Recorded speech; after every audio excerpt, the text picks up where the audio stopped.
Bonjour à toutes et à tous. Bon, on est de beau matin, il fait un peu gris mais beaucoup moins chaud, donc c'est beaucoup plus agréable pour moi sous la combi, je ne vais pas vous le cacher. La saison apicole touche à sa fin, donc les abeilles vont commencer à être un peu plus, on va dire, en mode préparation d'hiver.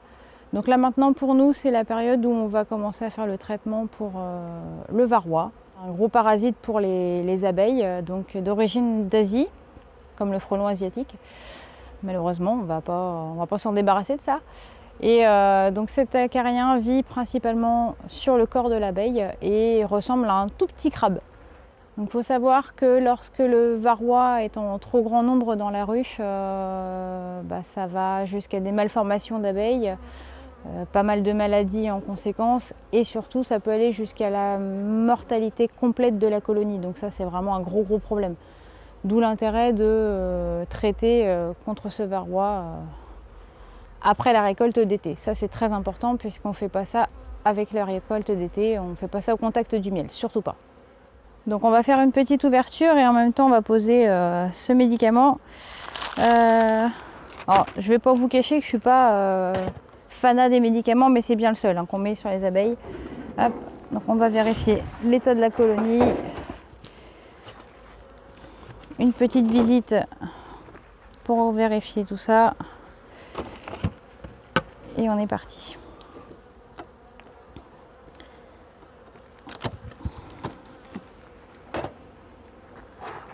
Hop.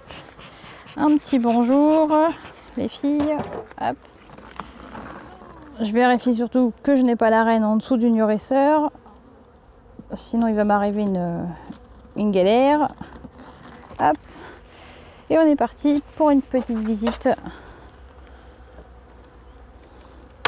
Donc on va vérifier qu'il n'y ait pas de cellules, qu'il n'y ait pas de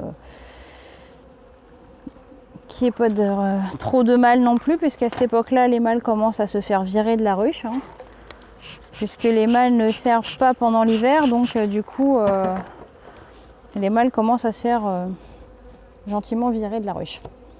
Hop.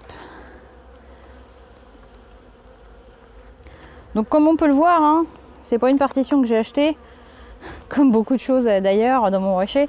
Donc vous voyez, c'est des chutes de planches de planches non traitées. Et pour finir, en fait, ma planche n'était pas assez grande, donc un petit bout. Vous voyez, c'est vraiment que de la récup, puis les propolis entre deux, donc ça tout va bien. Alors moi, je sais pas si vous avez remarqué ça, mais cette année, la propolisation, c'était plus dans les ruches Nico en plastique que dans les ruches en bois. L'année dernière, c'était l'inverse. Alors, ah oui, j'ai trouvé un vieux tournevis dans ma caisse à outils pour enlever la propolis dans les rainures. C'est génial. Rien de mieux que ça. En plus, pile poil la dimension de la rainure, donc c'est très bien. Donc l'outil indispensable dans la caisse à outils de Julie en apicole, puisque c'est tout bête, mais c'est super la dimension pile poil de la rainure, donc voilà. Bon, allez, petite vitesse accélérée pour la visite et puis je vous montre comment je pose les lanières.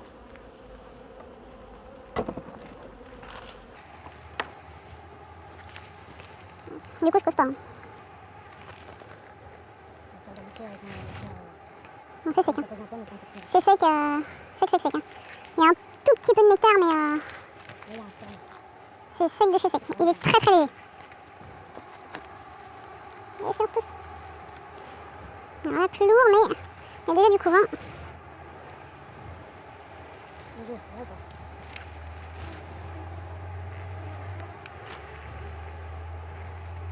J'ai vu une cellule royale là, enfin une musette. Hop.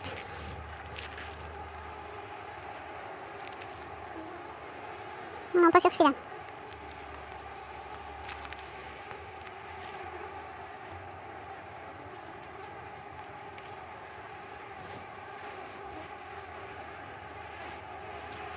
Il y a des larves, mais je vois pas de pomme fraîche et du nectar, enfin du pollen.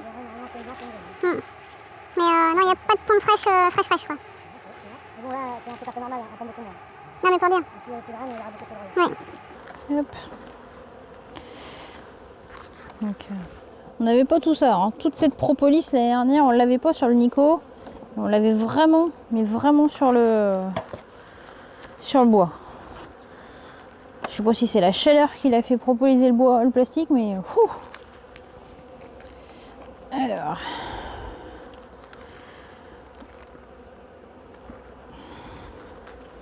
une petite amusette.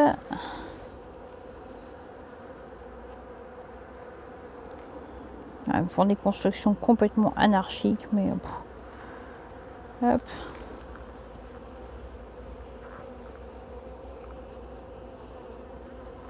Donc je leur fais pas mal, hein, quand je passe le l'F4 comme ça. C'est juste pour les bouger un tout petit peu, voir s'il n'y a pas de cellules.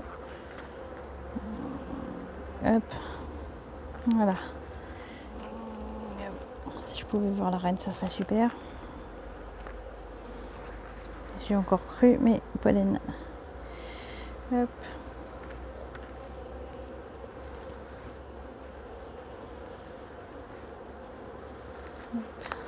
C'est que de la bouffe.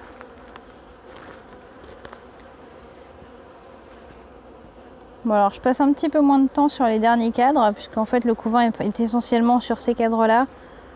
Malheureusement, je voulais vous montrer la reine, mais on va pas la voir, je crois, aujourd'hui. Donc je passe beaucoup moins de temps, puisque quand il n'y a pas de couvain, normalement, il n'y a pas de cellules. Et on voit bien qu'il n'y a rien. Des petits bouts de cire qui se promènent, mais voilà, c'est rien de plus. Okay. Hop. Donc, on arrive à la fin. Une vilaine guêpe. On va remettre la partition.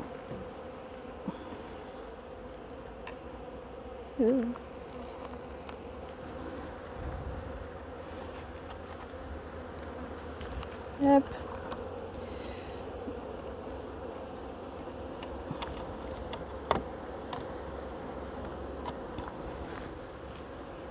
Donc le couvent est en plus entre ces cadres là.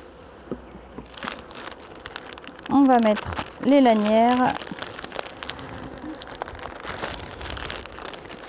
Donc 2 lanières par ruche autour du couvent.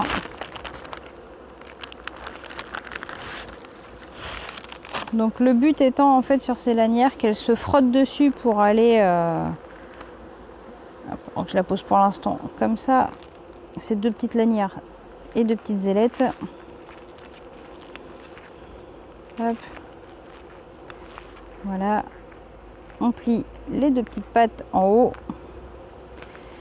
Et là, on va patienter pour que ces dames veulent bien lui laisser un petit peu de place pour se faufiler. Tranquillou dedans.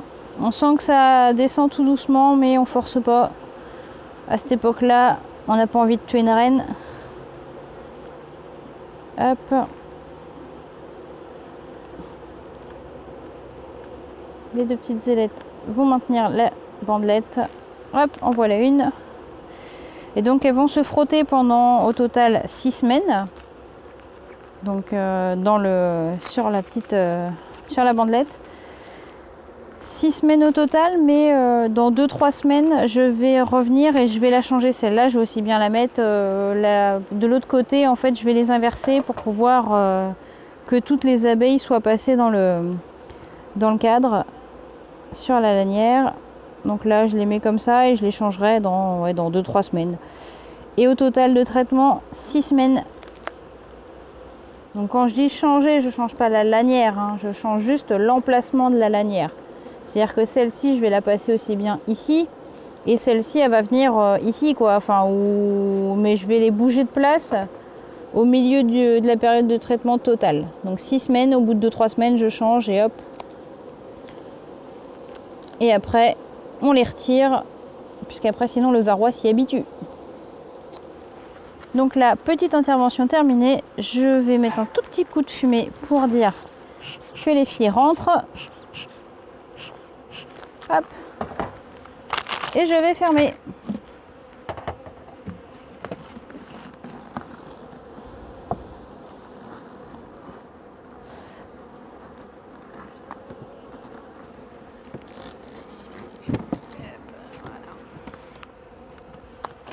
Hop.